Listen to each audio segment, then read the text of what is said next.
Akshaya Tritiya offer మే 4 వరకు. ఎంత బంగారం కొంటే అంత వెండి ఫ్రీ.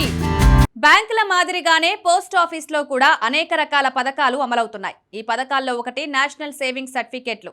ఈ పథకం ప్రత్యేకంగా హామీ ఇవ్వబడిన అధిక వడ్డీతో పాటు సురక్షితమైన పెట్టుబడిని కోరుకునే వారి కోసం రూపొందించబడింది. ఎన్ఎస్సి అనేది డిపాజిట్ పథకం లాంటిది. దీనిలో 5 సంవత్సరాలు డబ్బు జమ చేయడం ద్వారా మంచి వడ్డీ ప్రయోజనాన్ని పొందవచ్చు. ప్రస్తుతం పోస్ట్ ఆఫీస్ ఈ పథకంపై 7.7% వడ్డీ అందిస్తోంది. ఎన్ఎస్సి ప్రయోజనాలను 10 లక్షల రూపాయల డిపాజిట్ మొత్తంపై వడ్డీని లెక్కించడాన్ని తెలుసుకోండి. ఎన్ఎస్సిలో పెట్టుబడిని కనీసం 1000 రూపాయలతో ప్రారంభించవచ్చు. గరిష్ట పెట్టుబడికి ఎటువంటి పరిమితి లేదు. మీరు దీనిలో ఎంత మొత్తాన్నైనా పెట్టుబడి పెట్టవచ్చు. ఏ పౌరుడైనా దీనిలో ఖాతాను తెరవవచ్చు. ఉమ్మడి ఖాతా సౌకర్యం కూడా ఉంది.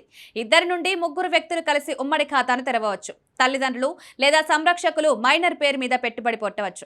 అయితే 10 సంవత్సరాల కంటే తక్కువ వయసున్న పిల్లలు వారి పేరు మీద ఎన్ఎస్సి కొనుగోలు చేయవచ్చు. మీరు ఒకేసారి ఎక్కువ ఎన్ఎస్సి ఖాతాలను కూడా తెరవవచ్చు. ఎన్ఎస్సి మరొక ప్రయోజనం ఏంటంటే చాలా కాలం పాటు డబ్బు డిపాజిట్ చేయవలసిన అవసరం లేదు. ఈ పథకం కేవలం 5 సంవత్సరాలలో మెచ్యూరిటీ చెందుతుంది. వడ్డీ వార్షిక ప్రాతిపదికన చక్రవడ్డీ చేయబడుతుంది. హామీ ఇవ్వబడిన రాబడి అందుబాటులో ఉంటుంది. 5 సంవత్సరాల వడ్డీని మీరు పెట్టుబడి పెట్టే సమయంలో వర్తించే వడ్డీ రేటు ప్రకారం లెక్కిస్తారు. ఈలోగా వడ్డీ రేటు మారినప్పటికీ అది మీ ఖాతాను ప్రభావితం చేయదు. సెక్షన్ 80C కింద జమ చేసిన మొత్తంపై పన్ను మినహాయింపు లభిస్తుంది. అంటే మీరు ప్రతి సంవత్సరం 1.5 లక్షల రూపాయల వరకు డిపాజిట్లపై పన్ను మినహాయింపు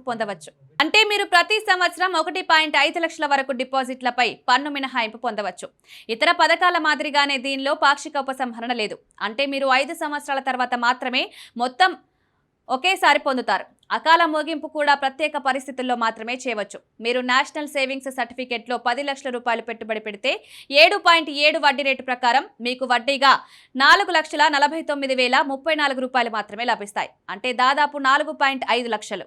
5 సంవత్సరాల తర్వాత మీకు మొత్తం 14,49,034 రూపాయలు లభిస్తాయి. మీరు కూడా ఈ పథకంలో పెట్టుబడి పెట్టాలనుకుంటే దేశంలోని ఏ పోస్ట్ ఆఫీస్లోనైనా దాని ప్రయోజనాలు పొందవచ్చు.